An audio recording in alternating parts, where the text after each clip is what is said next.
Welcome to a football show, Monday edition. Hope everybody's having a good Monday so far. Obviously, happy Easter to everybody out there, those of you who celebrate it.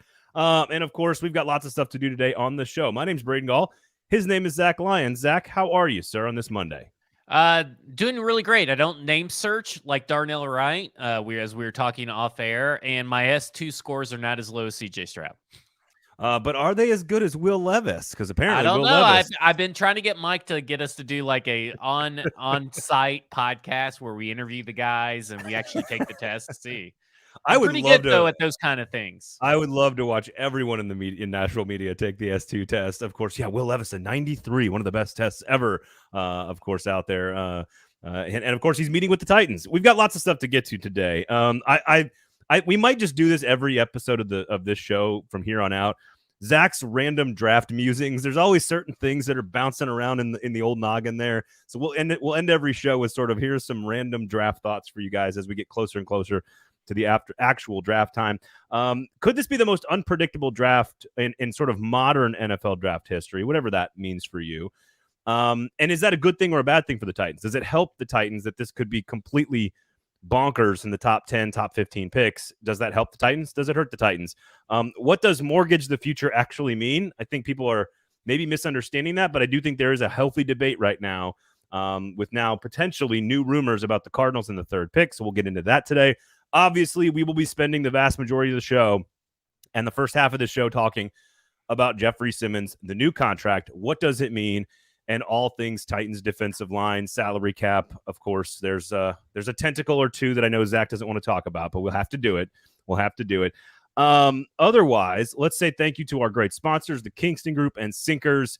The Kingston Group, buildkg.com, Nashville's locally owned custom home and remodeling firm. Make sure you give them a call. Just talk to them before you make any big decisions about your house. I promise you they will help you out. I had my sister and brother-in-law are doing on a renovation on their condo. It's kind of a smaller renovation. They wanted some advice on it. They called the Kingston Group. The Kingston Group said, look, this isn't exactly what we can help you with, but here's who can. And they gave them totally that great. Was nice. This is how you do it. Like, this is what they are for. They are trying to help people get their goals accomplished, whether they benefit or not, which is what makes them a good, upstanding member of our community. Make sure you check out the Kingston Group, of course. And you know what? The Kingston Group are also big-time supporters of Our Kids, which is a charity that I've been a part of for almost 10 years. They help with sexually abused children in Tennessee. And for those that don't know, children are probably our most important asset. Zach, you okay with that? Calling children our most important asset? Sure.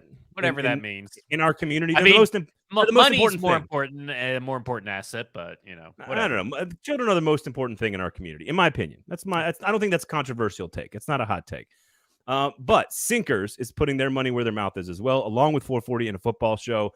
Zach, you and I, of course, are going to be doing Sinkers, the defending champion, 2022 Nashville scene, best liquor store in the city. They got a location in East Nashville, a location, of course, called Bluegrass up in Hendersonville. So check them both out. Defending best liquor store in the city. They're putting on a draft party. We are down to 17 tickets left for this draft party. The link will be in the YouTube show notes, so you can go check that out. If you want access to the tickets, let us know. We're keeping it just within the show here. We're not posting it out on the socials. We're just keeping it within the show. We want a good crowd. We're going to do some really cool giveaways, some trivia competitions. We're going to do a live stream when the Titans go on the clock. We'll do a Q&A, private Q&A after the Titans make their pick, of course, so that when you're there, you get access. Private Q&A. You get all of that. Yeah, I'm learning at the same time as the audience is that I am being forced to do a private question and answer section. Yeah, listen. The people want your takes. And we need to make sure that those who buy the tickets and support Our Kids, because all the money goes to charity, all you can eat, all you can drink, brought to you by Sinkers. We're going to be at their event space in Wedgwood, Houston. Zach's going to... An important asset, more important than kids. Wow. Wow. Gotta have food to live. Yeah, Zach will answer all of your questions. And here's another... So, again, sign up... Tons of parenting advice. Obviously, with all the experience he has. Yes. Go to Sinkers, sign up for the in-crowd. Here's an example of why you sign up for the in-crowd. Not only are we having really cool giveaways, exclusive parties, distillery tours, all kinds of cool stuff. But so here, I'm signed up for the in-crowd. I get an email. On Thursday or Friday of last week. It says, look, we got this special edition. Bernheim original, barrel proof right there. See if you can see it. 118 proof. There are 10 bottles of these in the state of Tennessee. 10 bottles. And there's one in your hand. And there's one in my. Yet, how did that happen, Zach? Sinkers, baby. Crowd. Sinkers. I got the email. They said, "Look, you're one of our best customers. You're in the crowd. We've got these available. Why don't you come on by? You can pick it up before a certain time or date." I went on by. I said, "What do you guys think? Is it good?" And he's like, "Are you kidding? There's only 10 of them. You got to buy one." I said, "Okay." And I had a nice bottle of bourbon there for Easter. So there you go. That's why you sign up for the in crowd. You get cool stuff. That's it. I like it. It's good advertisement. And again, we'll put the link to buy tickets in the show notes for YouTube, and if I can figure out somehow to drop it in the chat today, I'll try to do it. Okay, let's get to Jeffery Simmons. Reportedly, 4 years, $94 million, $24 million signing bonus, $66 million guaranteed. We don't have all the details yet, but Zach, total guarantees.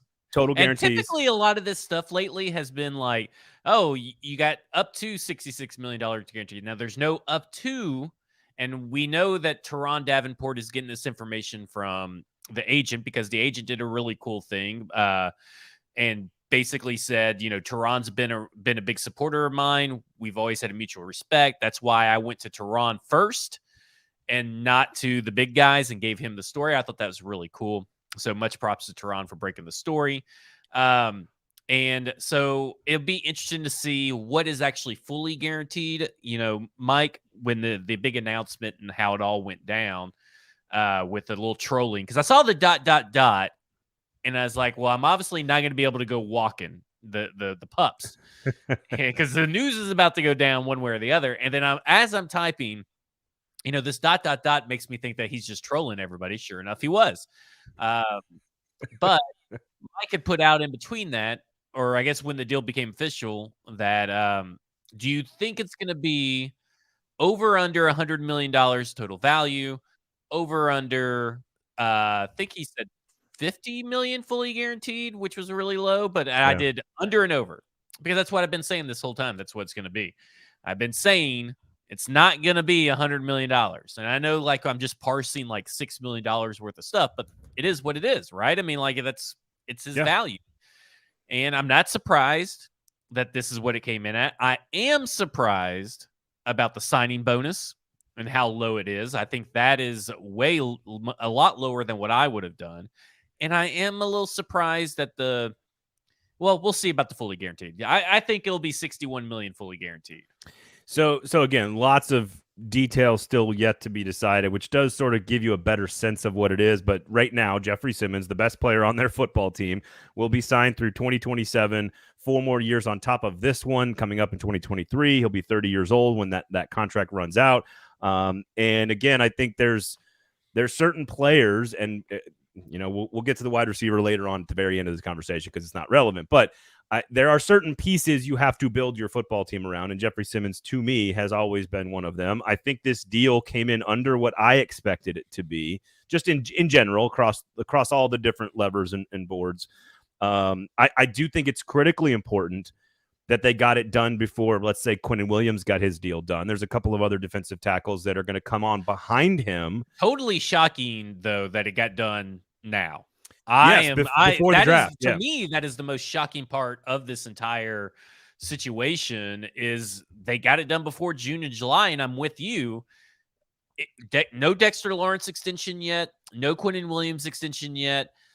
Suck it, New York Giants, and suck it, New York Jets. The city of New York got put on notice by Nashville, or the state of New York. They're just going to have to pay a little bit more, even if those guys are as good, maybe not as good, whatever you think about them relative to Jeffery Simmons. The market has been reset by Jeffery Simmons, the Aaron Donald notwithstanding on a different kind of deal.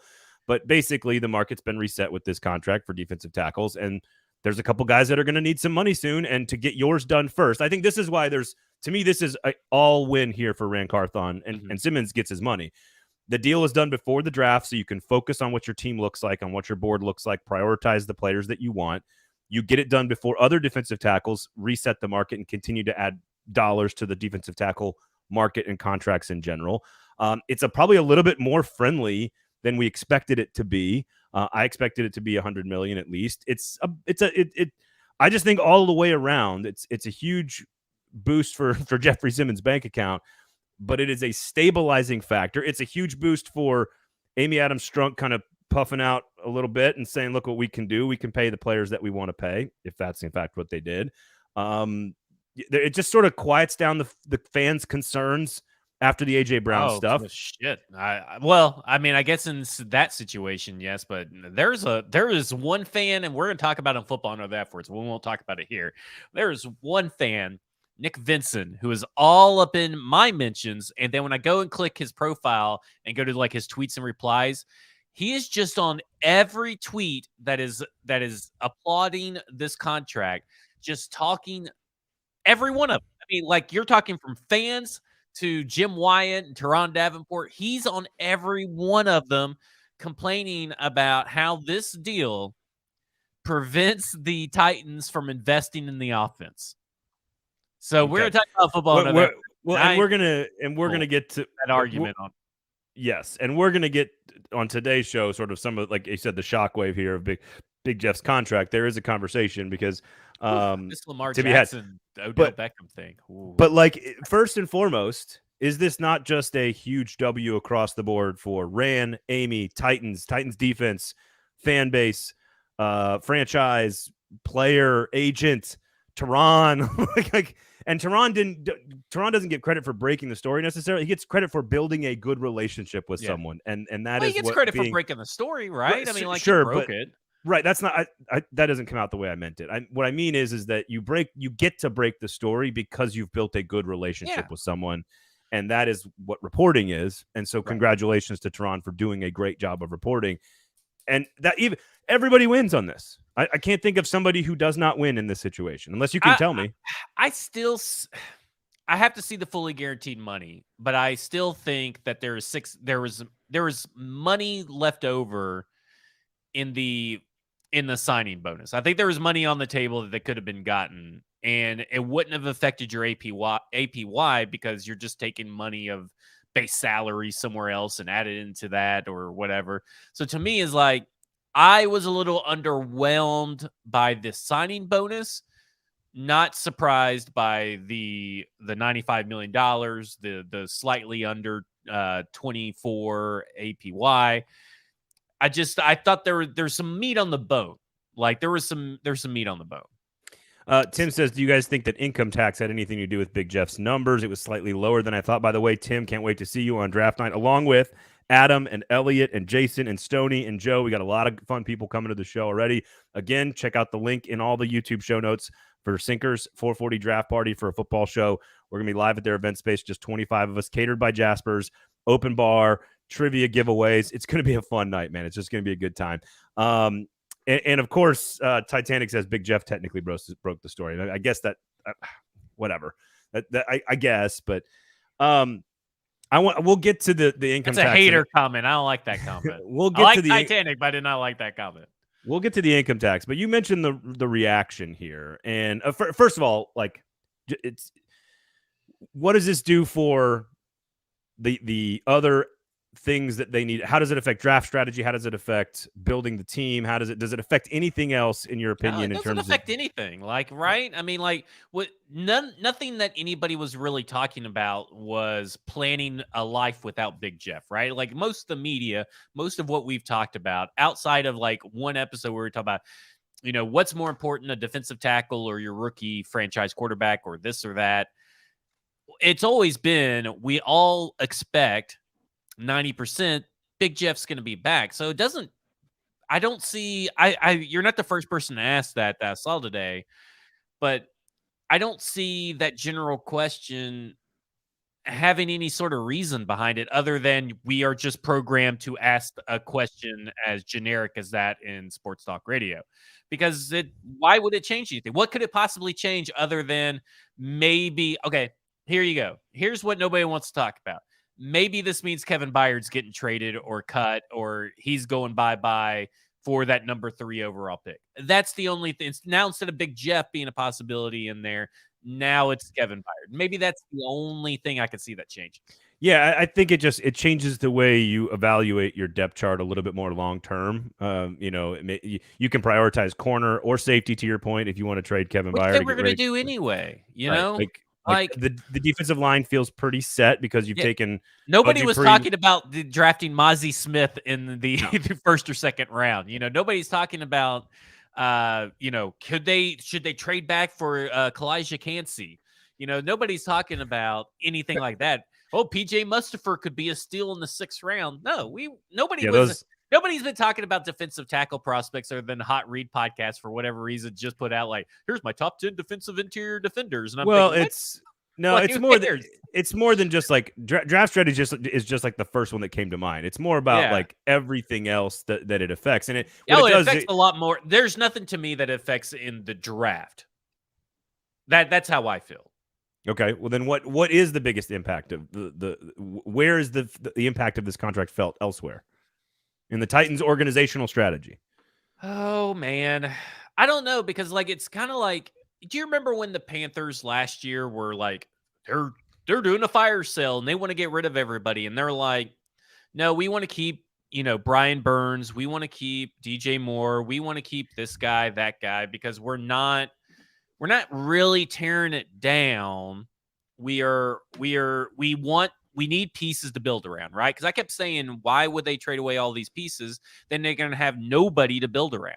And what this says about the organization, the structure, is that this is not a teardown. And we've been saying that, whether people have listened to us before now or not, totally different. But this is a sign that says, hey, regardless of where you think we are at, we are building around Jeffery Simmons. We are building around our young stud players, and we are not letting them go via trade, via their contract ran out and heading to free agency, cutting them. We are keeping these guys in-house that have shown that they are like two-tone blue through and through. All right. Is there any other angle you want to discuss about Jeffery Simmons specifically, the contract, his future, the Tennessee Titans defensive line still being probably one of the best in the AFC, probably the best in the AFC South? Again, trading Bud Dupree for Arden Key, bringing back Harold Landry, developing Rashad Weaver. Danico Autry is now freed up to play alongside Jeffery Simmons for the foreseeable future. Anything else that is Jeffery Simmons specific before I tell a little story here? Well, I think this from Brucker Norse on YouTube. Don't know what the cap situation is, but does Big Jeff's signing prevent any big free agency moves this offseason? So here's the good thing that we'll get into that kind of leads into what you're going to talk about. When you do an extension, and this is for Brucker and anybody else, because I got this question numerous times. And if you subscribe to stackingtheinbox.com, only $4 a month, you would know the answer to this question. But that's okay. I'm always willing to teach, to hopefully promote someone to go spend $4 a month and subscribe. It's half a cup of coffee. Stackingtheinbox.com, which is insane to say, by the way. It's a half a cup of coffee. My wife used to go to Starbucks all the time, and it is now like persona non grata in this house that we are going to Starbucks. It's so outrageous. Anyway, what happens in an extension typically, 9 times out of 10, you could almost say 9.9 times out of 10, is that they take some of the base salary of the current year contract, and they turn that into a signing bonus and then spread that signing bonus out over the term of the contract. Now, a signing bonus can only be prorated over a 5-year span. So that means there is no void years coming for this contract initially, because if they restructure something, they can. Right. But that means that his $10.7 million that he has as a cap hit in 2023 is going to lower. Now, that could lower to $5 million, could lower to $7 million. So you're actually going to gain $3 to $5 million in cap space some way, somehow, off of this extension. And then next year, your cap hit goes up. If you look at the AJ Brown extension, which we're going to be talking about, but when he initially signed his, I think he was initially owed $2 million in base salary. And what they did, that went down to $900K in base salary, and then everything else got prorated over the signing bonus. So he was minimal cap hit last year. I don't remember what the cap hit was last year. Maybe like 2 to 3 million. 5.6. It was 5.6 last year. Yep. I know this year it is $8 million. So even in the 8.3. first year of the extension, still a low cap hit. So Jeff Simmons probably more than likely will still be a low cap hit next year when the Titans have over $100 million in cap space.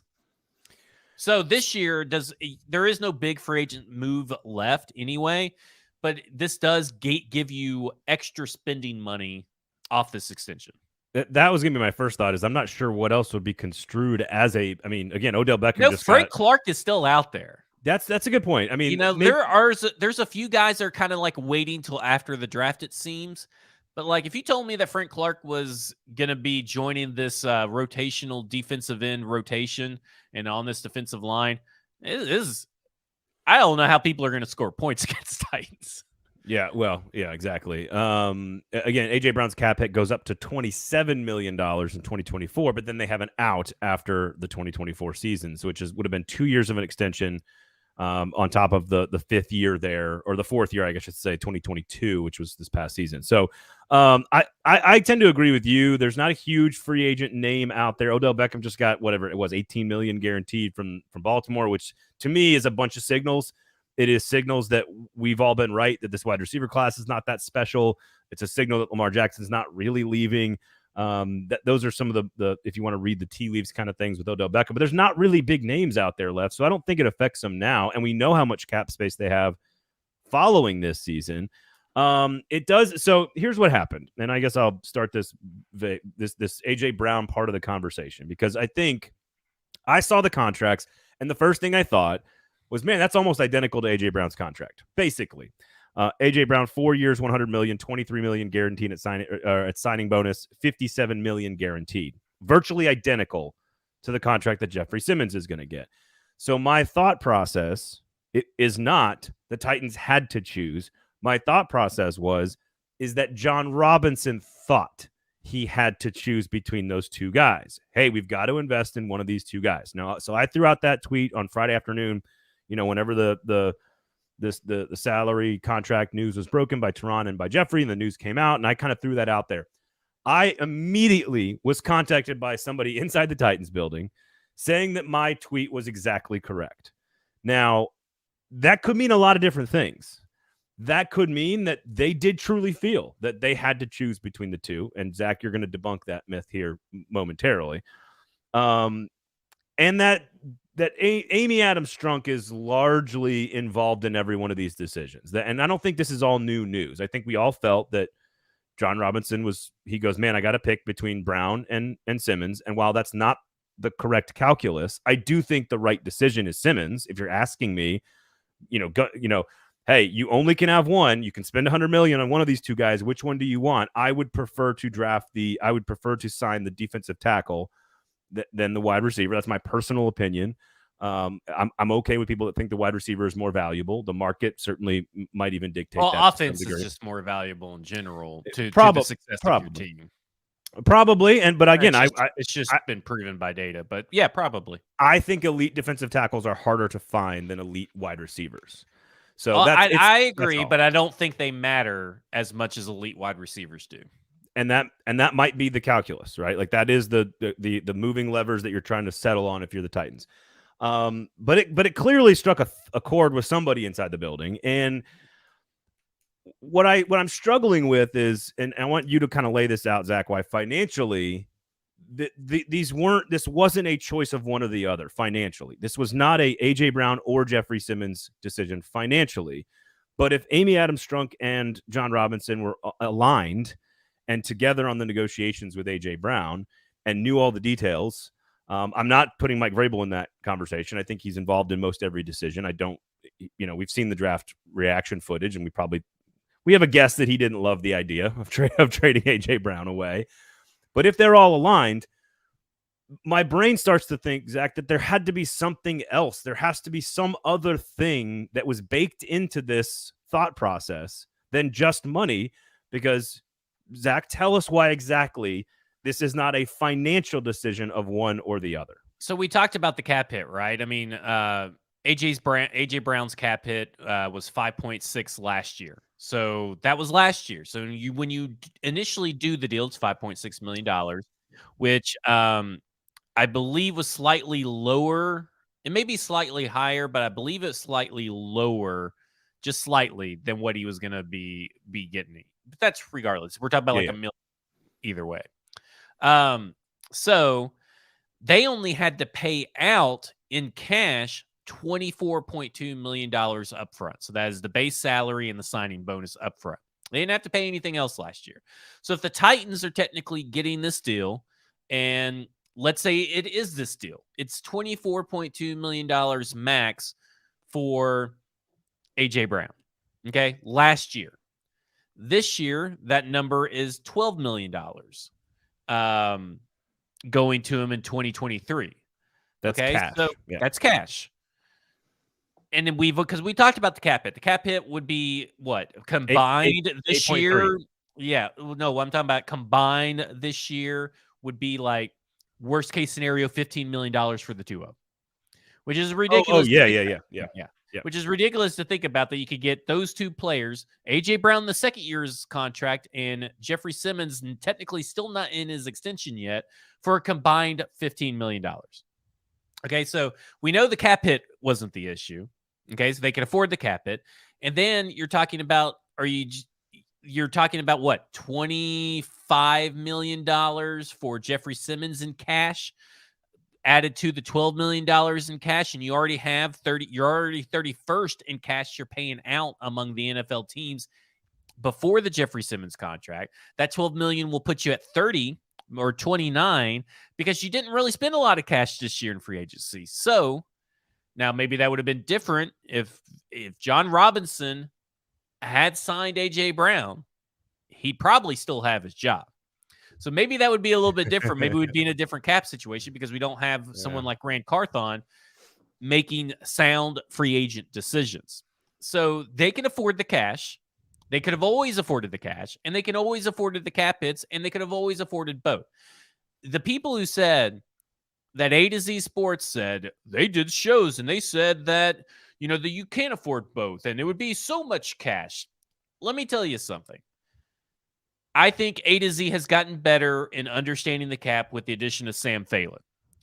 But the radio people, the A to Z, nobody has understood better the cap than me and Mike and Lebowski and me, Mike, and you and Lebowski, because I'll take 4. I'll take fourth place. I'm good. Over the course of it all, nobody's understood. And we've been saying they can afford both. You have to understand how cash flow works. You have to understand how cap hit works. And at the time, I told everybody they could have afforded both. It's never been either or. Never. Yeah, and I think that, so if John Robinson thinks that, he was an idiot. Well, this is the key, and I don't think John Robinson and Amy Adams Strunk are separate individuals in the AJ Brown decision. I think they're together on everything. So if you're going to give blame to John, then I think blame goes to Amy. But what I will say is, and worst case scenario, if you get both deals done, you're talking 25, 26, $28 million cap hits in 2024 for both players. But the idea then is you have a lot of contracts that have come off the books. You have a ton of space. Maybe even a rookie contract for a quarterback. That is how wasn't a lot of foresight in this. I feel which is how you do business in the NFL, is spend money on big star pieces around your rookie quarterback contract, which again, in theory, could be what takes place in 2024, 2 years from now, when Jeffery Simmons' cap hit probably goes way up, when AJ Brown's cap hit goes way up. With a $36.6 million cap hit Ryan Tannehill and a $15 million cap hit Derrick Henry, you still could have afforded both. That's always been my issue. I think here's the other part of this. And again, the part that makes me, that I don't have answers to, and I've asked this question of a lot of different people, is there's not a real clear story on any other factors about AJ Brown playing into this. Because if it's not financial, which I don't think it is, and AJ Brown has said his side of the story, and everybody else on the Titans have said their side of the story, and we've had reporting on both sides, like the truth is in the middle somewhere. And the reality is there could be other things that are involved with the AJ Brown thing, whether it was the knee, whether it was personality, whether it was attitude, whether it was fit in the scheme, whether it was just, it could be anything. And we know that some people just don't work with other people. I don't know why at that price point you can't figure it out, but I'm just throwing. This is all hypothetical. I'm not reporting any of this. I'm just saying that if the money is this easily figured out, and John Robinson and Amy Adams Strunk didn't see that, that is a major mistake. And you're right. That is why the owner doesn't fire herself. She fires the guy, the general manager, and that's why he's not here.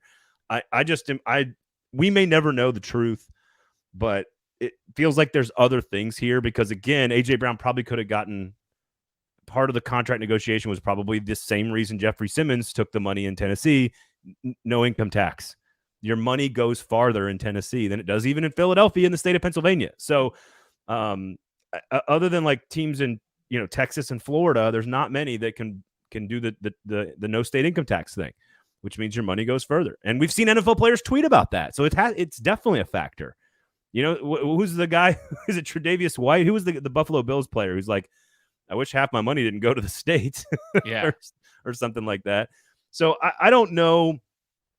It will be studied for years what happened with the A.J. Brown thing.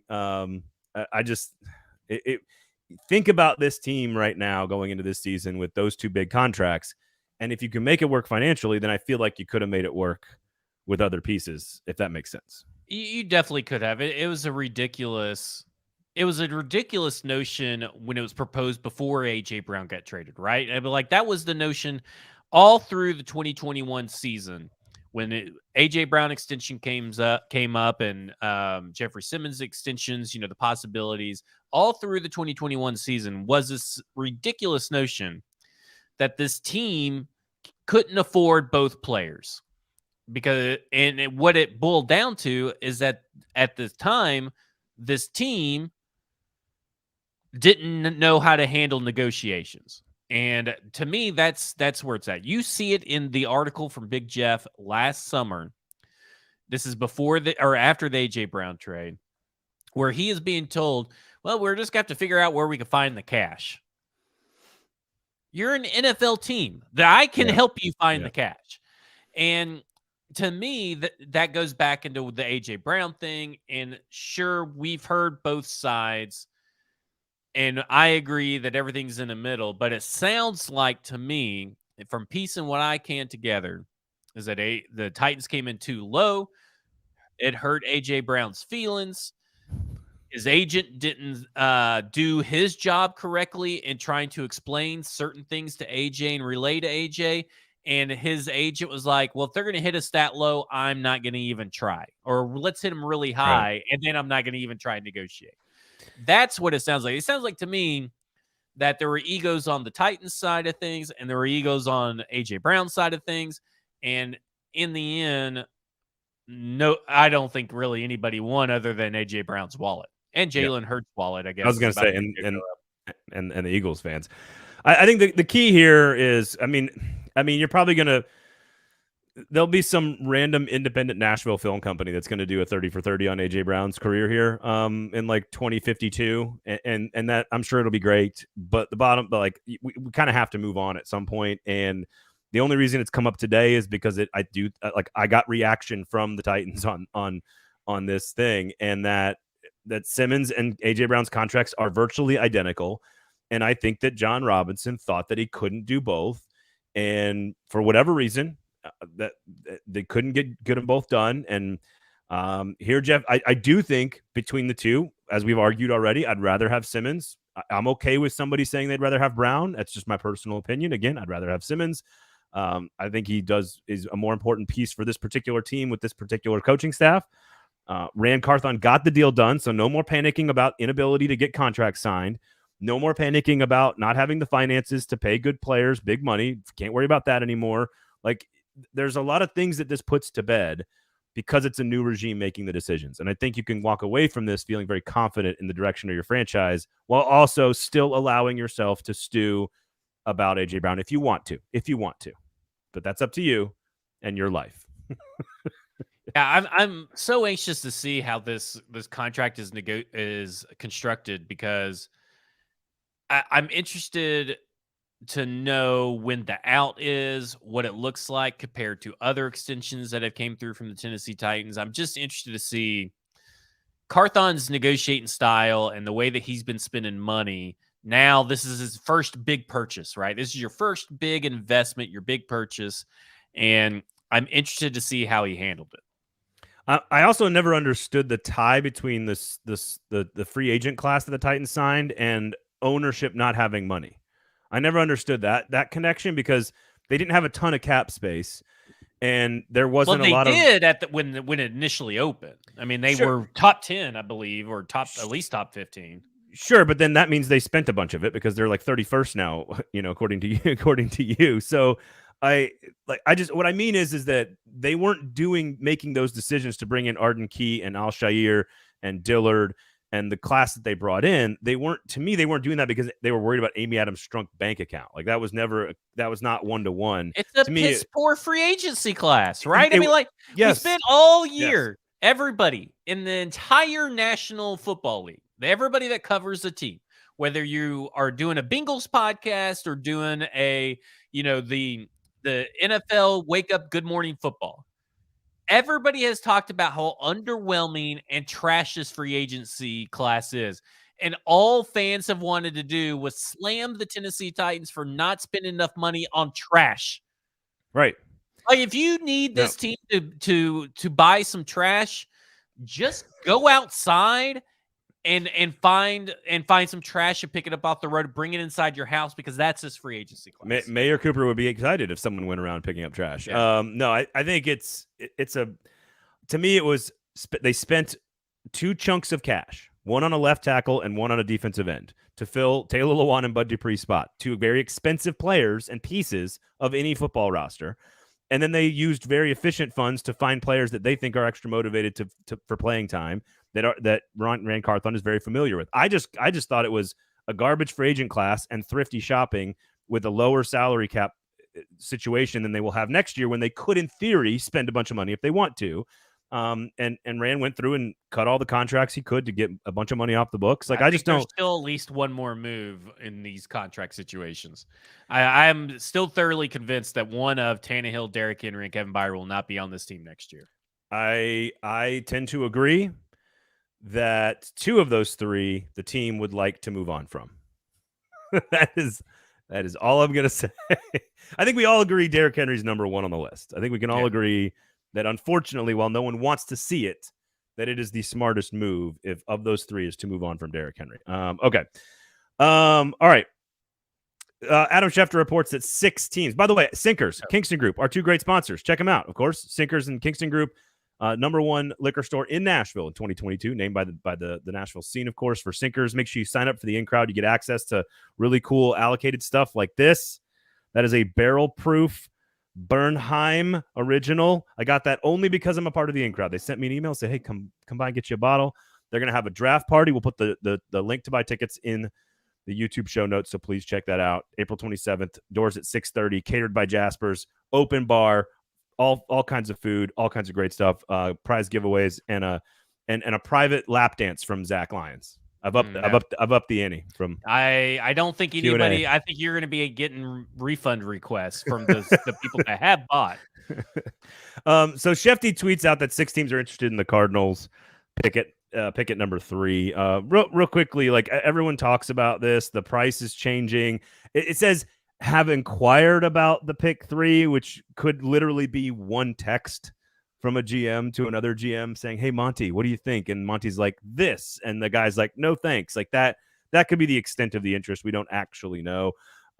So what do we make of, what does it mean to go up to 3 and mortgage the future on trading up for the number 3 pick?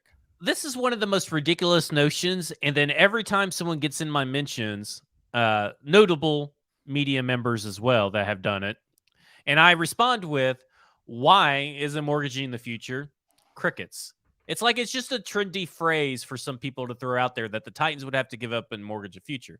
Because I respond back with, well, you're getting your franchise quarterback that everybody said that you can't win without finding a franchise quarterback, which is an improvement for your future. And you're just losing out on maybe 2, maybe 3 players.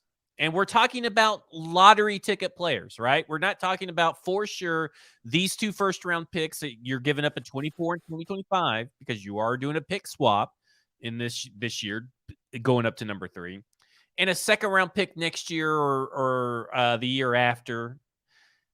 Why is that mortgaging the future? You're basically saying this team cannot function without Isaiah Wilson, Caleb Farley, and Christian Fulton. Is essentially what you're saying, that it's better to have those 2 guys and instead of your free agent, your franchise quarterback. Makes no sense. And that's why nobody will ever respond to me when I ask, why do you think so? Because their logic is flawed. They are coming from a place of emotion because they don't believe in the top 3 quarterbacks, but that doesn't matter. Your opinion doesn't fucking matter. Yeah. So I'll play the role of the guy that's responding to you in the tweets. Okay, I'll play that role, and I'll say, look, here's, and a lot of it is to exactly your point, which is how do the Titans actually feel about these guys? We just don't know. They're talking to Will Levis. They continue to talk to Will Levis, even though we all sort of think, I don't know about this. Of Apparently, course they're talking to Will Levis. Of course they're talking to Anthony Richardson. You know, the bigger surprises are these offensive linemen that they're talking to. They're all pass blocking offensive linemen. I'm telling you right now, this team is not building around Derrick Henry. If you look at free agency and you look at the people that they are interested in the draft, and Stoney, because me and him were talking, and he was talking about Trevor Reed from Louisville. That dude sucks as a run blocker, but he's a phenomenal athlete and pass blocker, right? That's what the future is now. And you need a franchise quarterback for the future. So my if I'm playing the role of this particular person, whoever this is, I mean, again, fan media, whatever, like arguing on Twitter, like, don't mortgage the future for your franchise quarterback. I think it's easy to say, well, if you get the guy, it's the right move. There's no question about that. I think we all kind of agree with that. I think there's inherent risk involved in that, of course, especially if it's not one of your top 2 or your number 1 guy. You have to pick your 3rd guy or your 2nd guy, and the odds of all 3 of them being basically even is pretty small, relatively speaking. I think the key is that the general line of thinking is this team, and you don't necessarily disagree with any of this stuff, that this team needs higher level talent across the board. There's too many needs, and that next year's quarterback class could be better. Trade back, get next year's picks, and then use those picks to either make your team better or to move up to get one of the guys next year. If the team is too good for that, then great. like then you're a good football team. You don't have to worry about it. If the team is bad again and you're in the 7 to 12 range, then maybe you've got an extra 1st round pick or an extra 2nd round pick to go up and get Caleb Williams or Drake May. I think that's the argument, but all of that hinges on both of the sides of the argument, hinges on your internal evaluation of these players. And what does Rand Carthon and Mike Vrabel think about, in specific, Anthony Richardson? And if they think specifically he's the guy to go up and get, then I'm fine with the strategy. I'll give him a chance. Again, as a guy who makes a living talking about the Titans, I would love to see Anthony Richardson drafted, because then it just gives us content for the next 3.5 years. Here's the thing about the using the argument, this team has a lot of holes. Well, you're only giving up the 1 pick this year, theoretically. In all of this stuff, you may give up a 3rd, but you're still going to have a 2nd, a 5th, and a 6th, and a 7th. What's the biggest hole on this team? Because if the biggest hole on this team is a franchise quarterback, I am in the future. Right now, in the future, because guess what? Ryan Tannehill's not a franchise quarterback. You have told me this numerous times. So you do not have a franchise quarterback. So what's the biggest hole in the roster? Franchise quarterback. Well, yeah, again, long-term, yes. In 2023, no. I think Ryan Tannehill is totally serviceable, and wide receiver is a bigger need. Or left tackle. I still think left tackle is a need. But that I'm willing to give Andre Dillard a chance, and we'll see what happens. And maybe he's the right guy. But okay, so let's say this: would you rather solve one of those issues in round 1, or solve your franchise quarterback issue in round 1? Franchise quarterback. Okay, yeah, so obviously. Franchise quarterback's more important, high priority, biggest hole. Now you still have your 2nd, your 3rd, your 5th, your 6th, and your 7th. You telling me you can't fill those holes necessary? I think you could do pretty good work. You only get one of them anyway in the 1st round. right? So you're still going to have to fill the holes with all these. So I think it's ridiculous that people think you cannot. It's much like paying Jeffery Simmons. People think, well, if you pay Jeffery Simmons, how can you afford more people on the offensive line? Yeah, it's because you're going to have the future to do it. All right, what's the? It's almost like you have to have some percentage in your mind of risk that you're willing to accept to move up and draft a player. And I guess my question to you is, if you're sitting there next to Rand Carthon and he looks over at you and he goes, all right, how convinced are you? And again, we've all been working in professional football for our entire careers, and he looks over at us and he says, how convinced are you that Anthony Richardson is our starting quarterback for the next 10 years? And you say 82%, 96%, 44%. What is the number?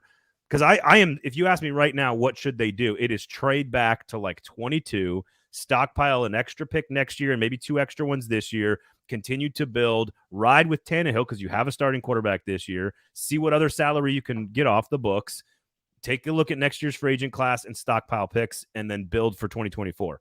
And that to me is the safest strategy. But I've said that kind of all along. I think that's the riskiest strategy. Interesting. So give me your thought on being at number 3 then. Well, here's why trading back is risky, because you still have not solved your quarterback problem.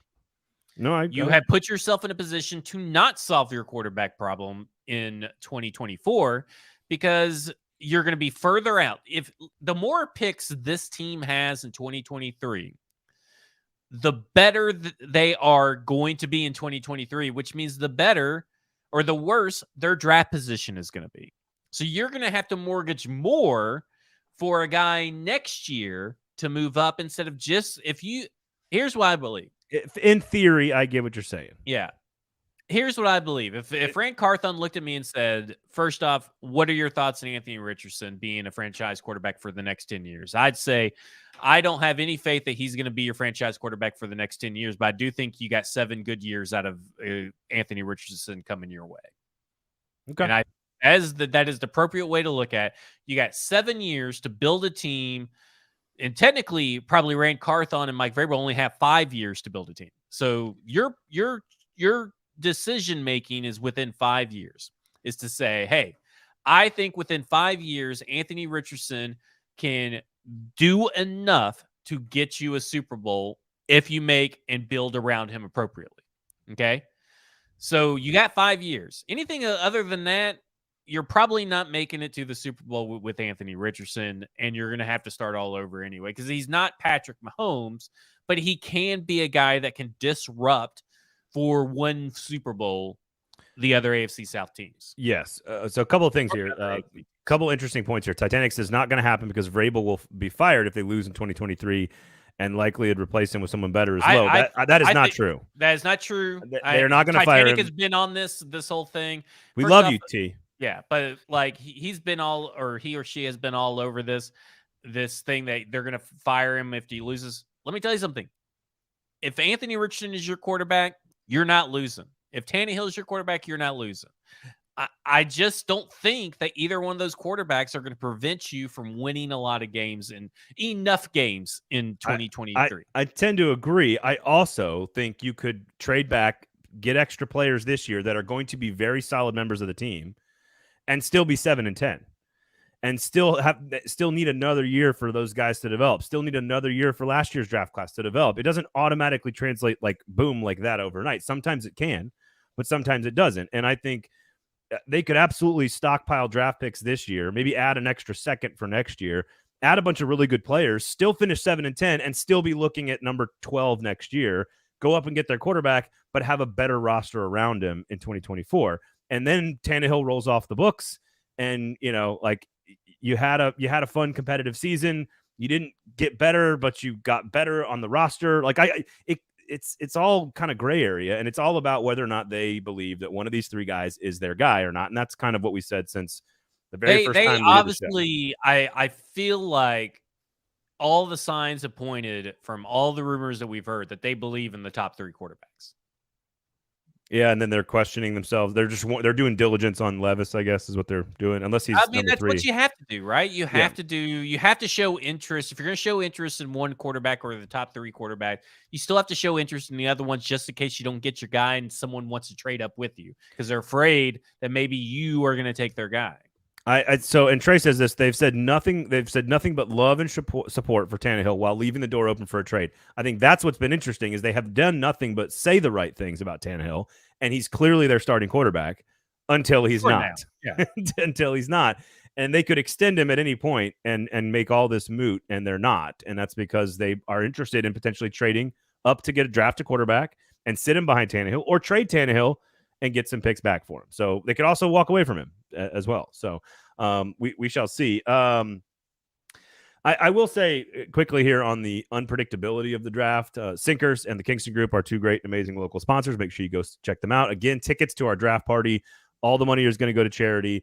Open bar, catered by Jaspers. Zach's going to be there doing all kinds of cool stuff for you guys. We got giveaways. It's going to be fun. What are you signing me up for? I'm just coming in to hang out. I'm just that's all you need to do. You're the talent, man. Just show up and tell jokes. Just another pretty face. That's all you are. Just another pretty face.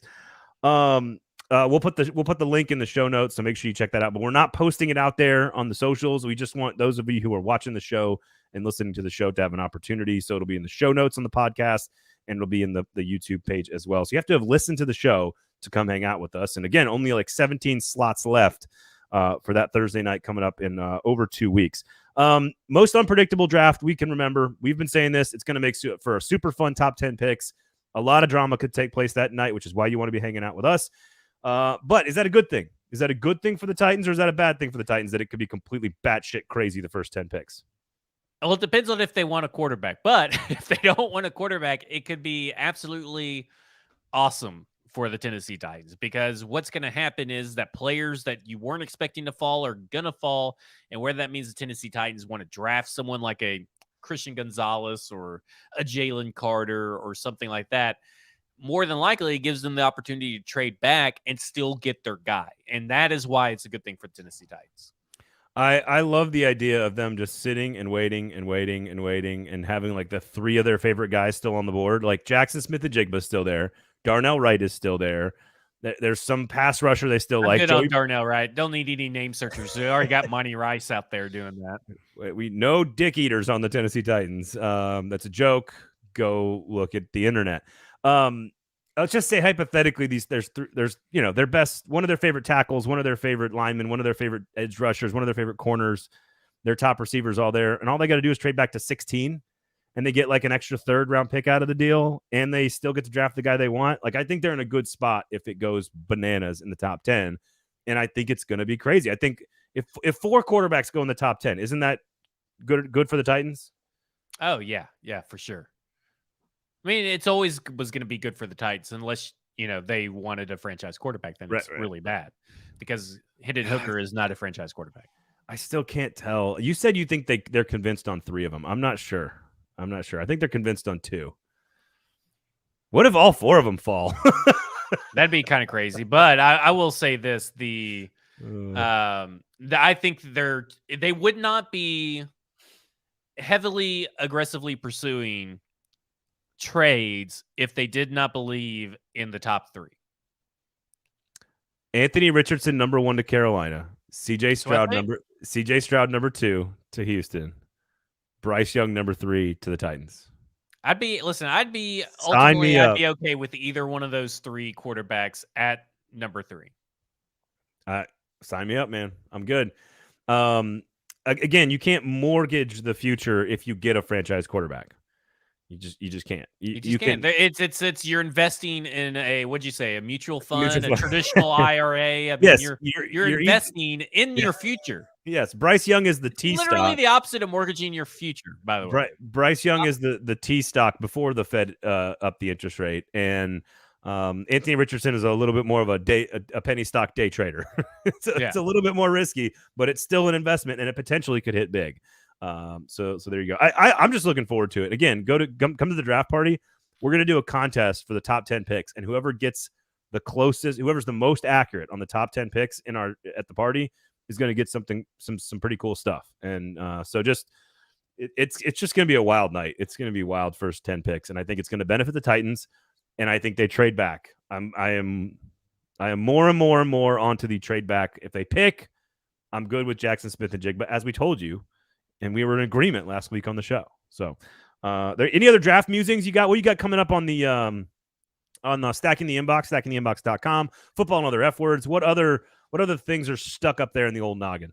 Well, I got Marvin Mims doing a profile on him tomorrow. Today was Zay Flowers, and a lot of people have been saying Steve Smith for Zay Flowers when I think he's more Brandon Cooks than Steve Smith, which is a good thing for this team. Technically, he does fit a need, but he has to play on the outside. I'm at this point right now where the Tennessee Titans cannot allocate resources to a slot-only wide receiver.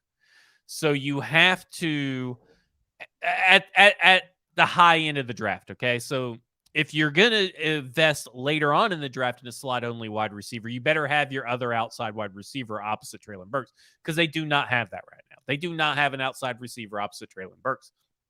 So if you feel as a team that Zay Flowers can only play the slot, which likely, yes, but there is the possibility for him to play outside. Like Brandon Cooks is the outlier, Steve Smith before him, Santana Moss before him. Like it kind of comes in like 5-year spurts. So maybe this is the 5th year for that. So, but a guy I can't shake that it's been driving me nuts, and it's been up in my head, and I've been shifting how I'm going to write this series. Cause yesterday I tweet out one thing, and now today I'm like, I'm finishing up Marvin Mims, and I still got this guy in my head, and I can't shake it. Jayden Reed, the Beast kind of confirmed my notions. Dane Brugler's the Beast. He has him as number 10, so he's a top 10 wide receiver in this draft class. I can't shake that Jayden Reed is going to be a Tennessee Titan. He can play out. He's tall enough to play outside. He's athletic enough to play outside. He can also play inside, but he can also return punts. He has a good college dominator rating.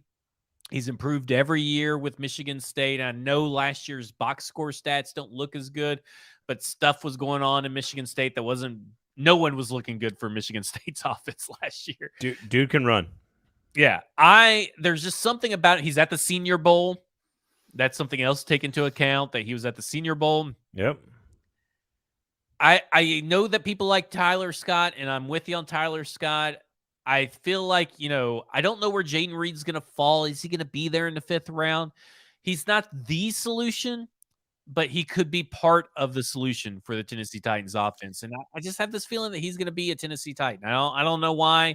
I don't even know if they've met with him. I don't think they even met with him or shown interest. It's just something that's in my head that's like Jayden Reed, Tennessee Titan. They have to draft 2 of them. Like, yeah, if they're not, they absolutely have to. Right. So you're going to have to get somebody probably with the 1st, 2nd, or 3rd round pick, and then probably you have to get a value player at the back end somewhere, whether that's Scott or Reed or somebody else. I think both Scott and Reed could go up higher than 4th or 5th round, but we'll see. We shall see. The receivers, when they start going off the board, they start going off the board fast, and there could be a lot of teams like the Titans planning on taking one in the 2nd round. And then all of a sudden the run happens, and all of a sudden like 8 of them are off the board by the end of the 2nd round or something crazy like that, because none of them went in the 1st round. Like, it's just a very weird, small draft class for wide receivers. I kind of think that they're going to fall. I think it's very similar to 2017. I think there's like a few guys you're going to see in the 1st round, and then all of a sudden you're going to see Juju Smith-Schuster, Cooper Kupp, and all these guys fly off the board in the 3rd round. Okay. That would be good news for the Titans if they could get one of their guys, one of their top 5, 6, 7, 8 guys in the 3rd round. There's a lot of guys that there's at least 10 wide receivers that I feel like can come in and make an impact for the Tennessee Titans in some way or another, as far as, where they're at. And that's who I'm writing about. I'm not writing about Jordan Addison, because I think Jordan Addison is good, but I really just don't like Jordan Addison. There's something about him that I'm just not into, and I'm just like, I just really don't want him. And Quentin Johnston's very borderline for me as well. Like, I would rather have Jordan Addison than Quentin Johnston, and I would rather have I'm not taking either one of them in the first round. So Right.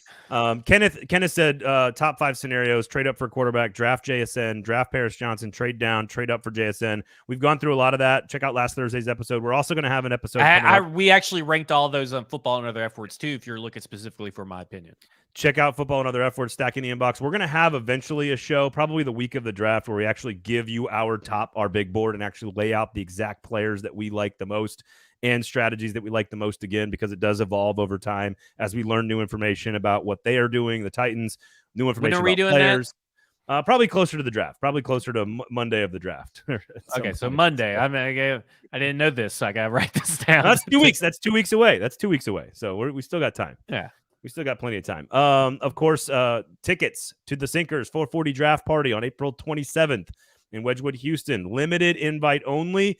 It is down there in the show notes for the YouTube, so make sure you check that out, of course. If join the in-crowd. Sinkers, again, you have access to really awesome things like this. You get a barrel-proof pick from Bernheim. Only 10 of them in the state of Tennessee. Got me one right there because I'm in the in-crowd. They sent me an email. I went and got it. They got lots of cool stuff if you sign up for them. And, of course, Kingston Group, buildkg.com, Nashville's locally owned custom home and remodeling firm. Make sure you just have a conversation with them before you make any decisions about your house, and they will help you out, even if you don't give them any money, Zach. That's how good they are to people. They just help people out. We do appreciate them. Turn on all of the notifications, Football and Other F Words, stacking the inbox, of course, .com. All the other great shows from the 440 Sports Network, from Broadway Sports Media as well. For Zach, I am Braden. Thank you guys for hanging out. For all you great listeners, we love you guys. Thank you. We'll talk to you on Thursday. This has been a football show.